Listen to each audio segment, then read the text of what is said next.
ബൂത്തിലൊക്കെ നമ്മൾ വോട്ട് ചെയ്യാനായിട്ട് പോകുമല്ലോ.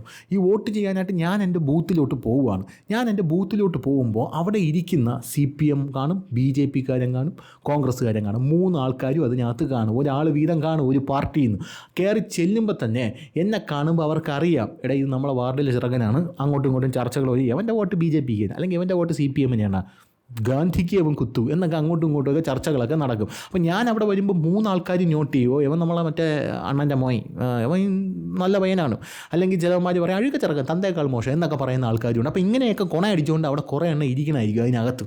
അവർക്ക് കൃത്യമായിട്ടറിയാം ഞാൻ എവിടെ നിന്നാണ് വരുന്നത്, ഞാൻ ആർക്കാണ് വോട്ട് ചെയ്യാൻ പോകുന്നത്, എൻ്റെ രാഷ്ട്രീയ പശ്ചാത്തലം എന്താണ് എന്നൊക്കെ അവർക്ക് കൃത്യമായിട്ടറിയാം. CPMനാണത് ഏറ്റവും കൂടുതൽ അറിയാമെന്നുള്ളത്. CPM ഏതെങ്കിലും, ഞാൻ നേരത്തെ പറഞ്ഞ പോലെ CPM ഏതെങ്കിലും വീട്ടിൽ വോട്ട് ചോദിക്കാതെ പോകുന്നുണ്ടെങ്കിൽ സഖാവ് തൊട്ടടുത്തിരിക്കുന്ന സഖാവ് പറയാം ആ വീട്ടിൽ കയറേണ്ട, അവൻ RSS കാരനാണ്, കയറേണ്ട ആവശ്യമില്ല എന്ന് പറയുന്നൊരു സാഹചര്യമുണ്ട്.